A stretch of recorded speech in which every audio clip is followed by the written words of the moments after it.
High, আসসালামু আলাইকুম, সবাইকে স্বাগতম জানাচ্ছি। তো এই ভিডিওতে আমরা দেখতে যাচ্ছি কিভাবে আপনি বায়ারের সাথে কথা বলে দেন হচ্ছে তাকে একটি কাস্টম অফার পাঠাবেন। আমি একটা বায়ারের মেসেজ পেয়েছি, দেন হচ্ছে তার সাথে কথা বলে আমি তাকে একটি প্রপোজাল পাঠাবো, মানে একটা কাস্টম অফার পাঠাবো। তো আমি দেরি না করে সরাসরি পাঠাচ্ছি। আপনারা কাস্টম অফার পাঠানোর জন্য আপনি ক্রিয়েট অ্যান অফারে ক্লিক করবেন। তারপরে হচ্ছে আপনি যে আপনার যতগুলো গিগ আছে সবগুলোই শো করবে, আপনি কোন গিগ অর্ডারটা নেবেন। সো আমি অর্ডার নিচ্ছি এই গিগটাতে। দেন হচ্ছে আপনি যত বাজেট আপনার এখানে সর্বোচ্চ 5,000 বাজেট পর্যন্ত আপনি দিতে পারবেন। সো আমি এখানে 15 দিচ্ছি। ডেলিভারি টাইম আমি 2 দিন করে দিব। রিভিশন দিব, এখান থেকে আপনি আনলিমিটেড দিতে পারবেন অথবা নাও দিতে পারবেন, সমস্যা নেই। বাট আনলিমিটেড দেওয়াটা ভালো, ঠিক আছে। আর এখানে হচ্ছে আপনি যে কোনো একটা মেসেজ দিতে পারেন। আমি জাস্ট এখানে দিচ্ছি প্লিজ অ্যাকসেপ্ট, দ্যাটস ইট। তারপরে হচ্ছে আমি এখানে প্ল্যাটফর্মের জন্য দিব 3, যেহেতু 3টা প্ল্যাটফর্মের জন্য তাকে ব্যানার তৈরি করে দেবো। সো এটা দেওয়ার পরে জাস্ট সাবমিট অফার। তো এটাই হচ্ছে মূলত আপনার হচ্ছে একটা ক্লায়েন্টকে প্রপোজাল পাঠানো, সরি প্রপোজাল না, এটা প্রপোজাল বললে ভুল হবে, কাস্টম অফার। এটি হচ্ছে একটি কাস্টম অফার। সো এইভাবেই ঠিক কাস্টম অফারটা পাঠাবেন। এখানে থেকে শো করছে, আমি একটু রিলোড দিলে শো করবে। নেটে একটু প্রবলেম, যার কারণে এই যে আমার এখানে শো করেছে, দেখবেন। ইনি হচ্ছে একটু পরে এটা অ্যাকসেপ্ট করলে আমার কাছে সরাসরি একটা অর্ডার চলে আসবে। এই ভিডিওটা আমি মিস করেছিলাম আমার পেইড ভিডিওতে, এটা মেবি 17 কিংবা 18 ভিডিও নাম্বার, এই দুটো ভিডিও আমি মিস করেছিলাম। তো 18 নাম্বার ভিডিও মেবি মিস করা হয়নি, ওটা আমার একটু সিরিয়ালি ভুল হয়েছে। 18 নাম্বার ভিডিওটি আপনারা আমার ওয়েবসাইটে গেলে দেখতে পারবেন, ওখানে লিস্ট দেওয়া আছে কোন কোন ভিডিও আছে। তো টাকা উঠানোর যে ভিডিওটা সেটা আমার দেওয়ার কথা ছিল 18 নাম্বারে, বাট সেটা আমি লাস্টে দিয়েছি। 18-19 নাম্বার ভিডিওগুলো হবে কিভাবে আপনি অর্ডার নেবেন আর কীভাবে ডেলিভারি দিবেন, ঠিক আছে, দ্যাটস ইট। সো আমি একটু অপেক্ষা করব কখন এই ক্লায়েন্টটা আমাকে অর্ডার দেয়, ঠিক আছে। আচ্ছা, আমি তাকে একটা মেসেজ দিই যে প্লিজ অ্যাকসেপ্ট দিস, কি বলবো, অফার। আচ্ছা, আপনারা এভাবেই হচ্ছে বায়ারকে আপনি অফার দিবেন।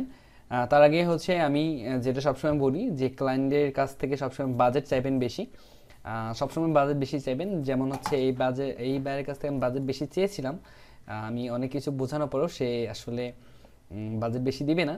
আমি তাকে বলেছিলাম যে প্রিমিয়াম কোয়ালিটির ডিজাইনের জন্য, হাই কোয়ালিটির ডিজাইনের জন্য পার ব্যানারে আমাকে $15 করে দিতে হবে, বাট সে দিতে রাজি হয়নি। যাই হোক, তার 3টা ব্যানার লাগবে, সে বেশি টাকা দিবে না। সো আমি 3টা যে আমার রেগুলার প্রাইস, আমি রেগুলার প্রাইস দিয়েই কাজটা করছি, ঠিক আছে। আচ্ছা, আমি একটু রিলোড দিয়ে নিব, আমার এখানে নেট একটু প্রবলেম। আমার ফোনে মেসেজ চলে আসছে যে অর্ডার দিয়েছে। দেখেন, অর্ডার দেওয়ার পরে এই যেখানে একটা বৃত্ত, লাল বৃত্ত একটা চিহ্ন চলে আসছে, এটা আসলে বুঝবেন কেউ আপনাকে মেসেজ দিয়েছে অথবা কোনো একটা অর্ডার আসছে, ঠিক আছে। সো আমি ক্লিক করছি, দেখেন এখানে দেখেন you have a new order from হচ্ছে এখানে ক্লায়েন্টের নাম শো করেছে। দেন হচ্ছে এখান থেকে আমি ক্লিক করলেই তার অর্ডারে চলে যাব, কি অর্ডার করেছে সেটা দেখতে পারবো। অথবা কেউ যদি আপনাকে মেসেজ দেয়, এখানে যেমন নোটিফিকেশন 1 চলে আসছে, কেউ মেসেজ দিলে ইনবক্সে এখানে ব্র্যাকেট দিয়ে 1 বা 2 যে কজন মেসেজ দিবে আর কি এখানে শো করবে। তো আমি অর্ডার পেজে ক্লিক করলাম। আচ্ছা, এটা হচ্ছে আমার অর্ডার পেজ। এই যে $15 সে অর্ডার করেছে। এখন আমি যে রিকোয়ারমেন্টটা আমার গিগ তৈরি করার সময় সেট করেছিলাম সেটা এখানে আছে। আমি একটু পরেই হচ্ছে সে রিকোয়ারমেন্ট দিলেই দেন হচ্ছে অর্ডার শুরু হয়ে যাবে, ঠিক আছে। আচ্ছা, অর্ডার কীভাবে শুরু হয় দেখবেন, এখানে একটা ঘড়ির চিহ্ন আসে। আমি আরও একটি অর্ডার মানে আরেকটি হচ্ছে প্রজেক্ট ওপেন করছি, যেটা আমার রানিং প্রজেক্ট। এছাড়া আমার টোটাল হচ্ছে এই একটা রানিং প্রজেক্ট, এটার মেয়াদ ছিল 2 দিন। দেখেন এখানে আর মাত্র 1 দিন 8 ঘন্টা বাকি আছে। এরকম ঘড়ির চিহ্ন চলে আসবে। আপনি যে কয়দিন ডেলিভারি টাইম নেবেন, মানে ডিউরেশন যে কয়দিন নেবেন সে কয়দিন এখানে শো করবে, ঠিক আছে। এই আরেকটা প্রজেক্ট, এটা হচ্ছে 14 ঘন্টা আছে অনলি।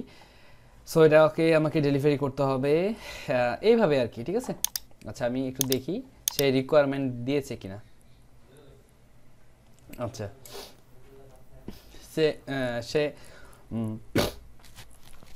অলরেডি রিকোয়ারমেন্ট দিয়েছে। আমি রিকোয়ারমেন্টগুলো যদি দেখতে চাই তাহলে হচ্ছে যে অর্ডার রিকোয়ারমেন্ট, আমি যা যা চেয়েছিলাম এখান থেকে হচ্ছে তার কাছে চেয়েছিলাম যে any specific image you wish to include in your header or banner. তার কাছে একটা ইমেজ চেয়েছিলাম। তারপরে হচ্ছে চেয়েছিলাম লোগো অথবা টাইটেল, কালার যদি তার কোনো কালার থাকে, ঠিক আছে, সে অলরেডি তার দিয়ে দিয়েছে টিটি গেম, টিটি গেমিং এই টাইপের আর কি। সো যাই হোক, এখানেই হচ্ছে আপনি জাস্ট হচ্ছে তার অর্ডারগুলো এখান থেকে পড়ে নেবেন। এই যে তার এটা হচ্ছে সে আমাকে মেসেজ দিয়েছে, এই মেসেজটা পড়ে উনি যা চাইছে আপনি সেভাবে কাজটা করে দেবেন। অথবা এখানে যদি আপনি ফুলফিল ইনফরমেশন না পান তাহলে হচ্ছে আপনি এখান থেকে তাকে সরাসরি মেসেজ করতে পারবেন, ঠিক আছে। আচ্ছা, এবং আরেকটা টিপস দিয়ে দিই সবাইকে, মেসেজ করার আগে আপনারা যারা যারা যে গ্রামারলি এই এক্সটেনশনটি অ্যাড করেননি আপনাদের ব্রাউজারে অবশ্যই অ্যাড করে নেবেন, কারণ হচ্ছে মাঝে মাঝে আমাদের মেসেজে অথবা আমাদের ইংলিশে ভুল হতেই পারে, এটা আপনাকে সংশোধন করে দিবে, ঠিক আছে। গ্রামারলি এক্সটেনশন আপনি গুগলে যে সার্চ করবেন Grammarly extension for Google Chrome browser. So আপনার ক্রোমো ব্রাউজারের জন্য, আমি যেহেতু ক্রোমো ইউজ করছি, সো আপনারা এটাই ইউজ করার চেষ্টা করবেন, কারণ এটা সব থেকে পপুলার, এটা আমার মতে এটাই ভালো। সো আপনি যেটাই ইউজ করেন না কেন, গ্রামারলি সব ওয়েবসাইট সব ব্রাউজারের জন্য এক্সটেনশনটি আছে। আচ্ছা, সো এটাই হচ্ছে আমাদের ভিডিওটি, মানে কিভাবে আপনি একটা অর্ডার পাবেন আমি সরাসরি দেখালাম, আশা করি বুঝতে পেরেছেন। এবং নেক্সট আরেকটি ভিডিও বানাবো, সেটা হচ্ছে কিভাবে আপনি ডেলিভারি করবেন। ধন্যবাদ সবাইকে।